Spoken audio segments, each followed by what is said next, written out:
അല്ല എന്നാലും നമ്മുടെയൊക്കെ ഒരു ഐഡിയൽ കപ്പിളാണ് ദിലീപേണ്ണും കാവ്യ ചേച്ചി എന്നൊക്കെ പറയുമ്പോ.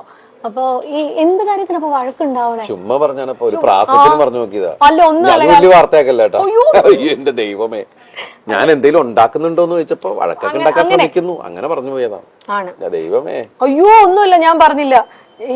നാളത്തെ വാർത്ത അതായിരിക്കും, ഒന്നാമത് ഞാൻ അടുക്കളയിലെ വഴക്കുകൾ. അൽപൂർവ്വം വല്ല വെള്ളമൊക്കെ ചോദിച്ചിട്ട് അവിടെ ചെല്ലാറുള്ളൂ. അല്ല എന്നാലും മഹാലക്ഷ്മിയുടെ കാര്യത്തിൽ കേട്ടോ, കാരണം ഇപ്പം പല വലിയ വിവാഹങ്ങൾക്ക് മുമ്പ് ഏറ്റവും കൂടുതൽ മീഡിയ കവറേജ് എനിക്ക് തോന്നുന്നു ദിലീപേട്ടനെയും ചേച്ചി എല്ലാവരും ചോദിക്കുന്നത് മീനാക്ഷിയെ കുറിച്ചും മഹാലക്ഷ്മിയെ കുറിച്ചും കൂടുതൽ ചോദിക്കുന്നത്. രണ്ടുപേരെ പറ്റിയുള്ളൂ. അതെ അതെ അതെ അതെ. അപ്പൊ എനിക്കൊന്ന് മീനാക്ഷിയുടെ ഒരു നല്ല ചായ നമുക്ക് തോന്നും ചിലപ്പോ. പണ്ടത്തെ ആ ചെറുപ്രായത്തില് രണ്ടുപേരുടെ ഫോട്ടോ കണ്ടു കഴിഞ്ഞാൽ രണ്ടുപേരുടെ ചെറുപ്പം ഒരേപോലെയാ. നമുക്ക് തന്നെ പിന്നീട് കൺഫ്യൂഷൻ ആയിട്ടുണ്ട്. എന്നുവെച്ചാൽ ഇതിൽ ഏത് അങ്ങനെ വന്ന ഒരു ടൈം ഉണ്ടായിരുന്നു. ഇപ്പൊ കുറച്ച് വ്യത്യാസമായി, ആൾക്കാർ വളരുമ്പോ അതിന്റേതായ കുറച്ച് വ്യത്യാസം. കുറുമ്പുണ്ടെന്ന് ദിലീപേട്ടൻ പറഞ്ഞിട്ടുണ്ടായിരുന്നു. ഇപ്പോഴും ഉണ്ടോ ദിലീപേട്ട? നല്ല കുറുമ്പാണ്, നല്ല കുറുമ്പ്. ഇപ്പൊ കറക്ഷനൊക്കെ ഉണ്ട്, സ്കൂളിൽ പോയിട്ട് വരുന്ന സമയത്തുള്ള കറക്ഷനൊക്കെ ഉണ്ട്. ഇപ്പൊ ഞങ്ങള് ഒരു യാത്ര പോയിട്ടുണ്ടായിരുന്നു ഹോങ്കോങ്ങില്. അപ്പൊ അവിടെ പോയിട്ട് നിൽക്കുകയാണ്. അപ്പൊ ഞാൻ എന്തോ ആവശ്യത്തിന് വേണ്ടിയിട്ട് ലഗേജ് ഒക്കെ ആയിട്ട് റാപ്പ് ചെയ്യാൻ വേണ്ടിയിട്ട് ഞാൻ അവിടെ പോയി എയർപോർട്ടിൽ. അപ്പം ഞാൻ അത് ചെയ്തിട്ട് വരണം. അപ്പൊ അതുവരെ അപ്പൊ നമ്മുടെ പുറകിൽ ആള് നിൽക്കുന്നുണ്ട്. അപ്പൊ പ്രായമായ ഒരു അപ്പൂപ്പനും അമ്മൂമ്മയും പിന്നെ നിൽക്കുന്നുണ്ട്. അപ്പൊ വേഗം കാവ്യ പറഞ്ഞു യു ഗോ എന്നുള്ളൊരു അമ്മ that's not correct, it's a command. You can request them. You can go. Like that. എന്നൊക്കെ പറഞ്ഞിട്ട് ഇവളിങ്ങനെ തിരുത്തൽവാദി ആയിക്കൊണ്ടിരിക്കുകയാണ്. ഒരു സെന്തോ പറഞ്ഞപ്പോ അച്ഛാ that's not in, that's on. ഇപ്പോഴത്തെ പിള്ളേര് ഇത് പഠിച്ചോട്ടോ, അവര് IB സിലബസിലാണ് പഠിക്കുന്നത്. അപ്പൊ ഇടയ്ക്ക് ഞാൻ പറഞ്ഞു ഇങ്ങനെ മോളിപ്പോ MBBS പരീക്ഷ കഴിഞ്ഞു, അവള് പാസ്സായി, അവൾ ഔസർജൻസി ചെയ്യാണ്. എന്നാൽ ഞാൻ വേറെ ആരോട് എന്തോ സംസാരിച്ചപ്പോൾ അവര് വിശേഷം ചോദിച്ചപ്പോൾ ഞാനാ പറഞ്ഞു. ഇവളിങ്ങനെ നിന്നിട്ട് എൻ്റെ തട്ടണു. ഞാൻ എന്താ ഞാൻ UKG പാസ്സായി എന്ന് പറ, UKG പാസ്സായി എന്ന് പറയാൻ. പഠിക്കും കേട്ടോ, ഇരുന്ന് കുത്തി ഇരുന്ന് പഠിക്കുന്ന ഒരു പ്രകൃതമാണോ അതോ ഇങ്ങനെ? ആ സ്കൂളിലെ ആൾക്കാർ പറയുന്നത് നിങ്ങള് ഒന്നും പഠിപ്പിക്കരുത്. മാതാപിതാക്കളോട് പറഞ്ഞ ആദ്യത്തെ മീറ്റിംഗ് അതായിരുന്നു. നിങ്ങളുടെ കുട്ടികൾ ഇവിടെ വരട്ടെ, അവരെന്താ പഠിച്ചെന്ന് ഒരു സമയം കഴിയുമ്പോൾ നിങ്ങൾക്ക് മനസ്സിലാവും എന്ന് പറയുന്നുള്ള. പക്ഷെ അവിടുത്തെ കുട്ടികളൊക്കെ നമ്മൾ ഇവരൊന്നും പഠിക്കണമെന്ന് കാണില്ല. പക്ഷെ അത് കഴിഞ്ഞ് പിന്നെ ഇടയ്ക്കിടയ്ക്കാണ് ഈ ഹോംവർക്ക്. പക്ഷെ ഹോംവർക്ക് എന്ന് പറഞ്ഞാൽ ഇവക്കുള്ള പണിയാണ്.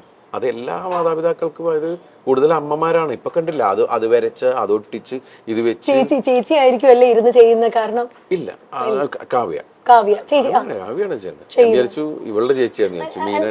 എന്നാലും ഞാൻ ഒരു കാര്യം ചോദിക്കട്ടെ ദിലീപേണ്ണ, കാരണം കാവ്യ ചേച്ചീനെ അത്രയും സ്കൂൾ കാലം തൊട്ട് കണ്ട ഒരാളാണ് ദിലീപേണ്ണ. പിന്നെ ഇതാ ഭാര്യയായി, ഇപ്പൊ അമ്മയായി ചേച്ചി, ഇപ്പൊ കാവ്യ ചേച്ചി.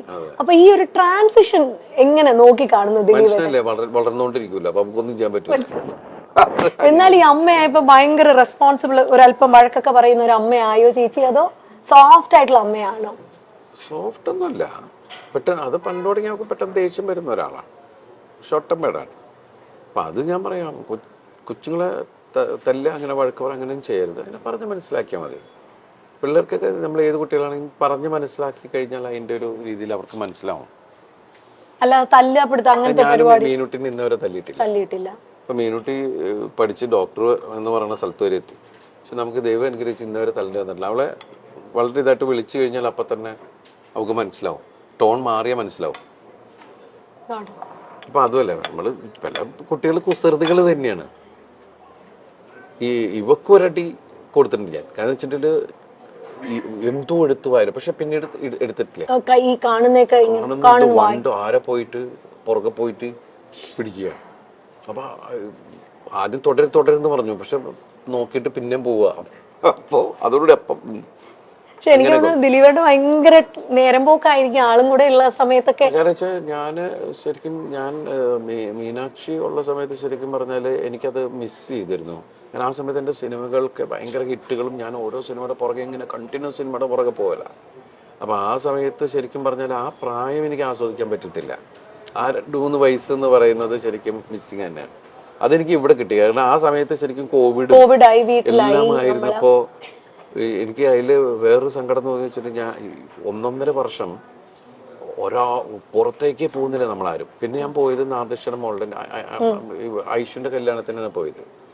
പക്ഷെ ദൈവം അനുകരിച്ച് അപ്പൊന്നും എനിക്ക് വീട്ടിൽ ആർക്കും കോവിഡ് കിട്ടിയില്ല.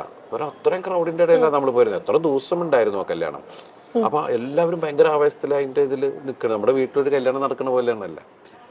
അത് കഴിഞ്ഞ് പിന്നെ വേറൊരു സ്ഥലത്ത് പോയപ്പോ എവിടെയോ ഒരു എന്തിനോ ഫംഗ്ഷന് പോയപ്പോഴാണ് എനിക്ക് കിട്ടിയോ എന്നൊരു സംശയം. ഞാനാണെങ്കിൽ അങ്ങനെ എല്ലാവരെ കുറിച്ച്, കാരണം ഞങ്ങൾ 10-13 പേര് ഒരു വീട്ടിലാണ്.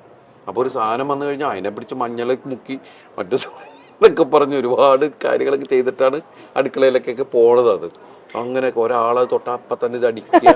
കൊച്ചൊക്കെ ശീലമായി. ജനിച്ചപ്പം തുടങ്ങി ഈ സാധനമൊക്കെ കിട്ടിയിട്ട് അതൊക്കെ ഇങ്ങനെയൊക്കെ ഇത് കാണിക്കുന്നതാണ്. ഇങ്ങനെയായി. അതിനിടയ്ക്ക് ഞാൻ കൊണ്ടുവന്നു ഇത്. വീട്ടിൽ കോവിഡ് ഞാൻ കൊണ്ടുവന്നു. അത് ഞാനാണ്. എന്നിട്ട് എല്ലാവരും ചിരി തുടങ്ങി. ഭയങ്കര സൂക്ഷ്മമായിട്ട് നോക്കിയിട്ട് ഞാൻ കൊണ്ടുവന്നു എന്ന് പറയുന്നത്. എനിക്കാണെങ്കിൽ മറ്റത് പറഞ്ഞ മാതിരി ഐഡിയ എന്റെ പോയി എന്ന് പറഞ്ഞുകൊണ്ട് നമ്മള് അലൻസിയറായിട്ടല്ലേ പറഞ്ഞു എന്ന് പറഞ്ഞ പോലെ നമ്മളിങ്ങനെ ഒന്നും മിണ്ടാൻ പറ്റാണ്ട് എല്ലാവരും ചിരിക്കുമ്പോ എന്താടാ ഉള്ള സംഭവം. അങ്ങനെ ഞങ്ങൾ 3 പേര് മാത്രമേ. അപ്പൊ ഈ ചെറുതും പെട്ടു, ചെറുതിനും പിടിച്ചു. അപ്പൊ പാവം 21 ദിവസം ഞങ്ങളുടെ മുറിക്കകത്താ, ഒരു മുറിക്കകത്ത്. അപ്പൊ 21 ദിവസം ഇരുന്നിട്ടാണ് പോയത്. അന്നൊക്കെ 21 ദിവസം ക്വാറന്റൈൻ ആയിരുന്നു അല്ലേ ഏട്ടാ? ശരിക്കും നമ്മളെന്താ വെച്ചാൽ അമ്മയുണ്ട്, താഴെ അമ്മയുണ്ട്. അപ്പൊ അതുകൊണ്ട് അമ്മയ്ക്കൊരു കുഴപ്പം. അമ്മയ്ക്ക് പ്രായമുള്ളതല്ലേ, എന്തെങ്കിലും പറ്റിക്കഴിഞ്ഞാലൊന്നുള്ള ഇതിനകത്ത് നമ്മൾ അവിടെ തന്നെ ഇങ്ങനെ ഇരുന്ന് ഇതാക്കിയിരുന്നു. അപ്പൊ ആ സമയത്തൊക്കെ നമ്മൾ ഇവരിങ്ങനെ വാച്ച് ചെയ്തോണ്ടിരിക്കലും ഒക്കെ ഉണ്ടല്ലോ.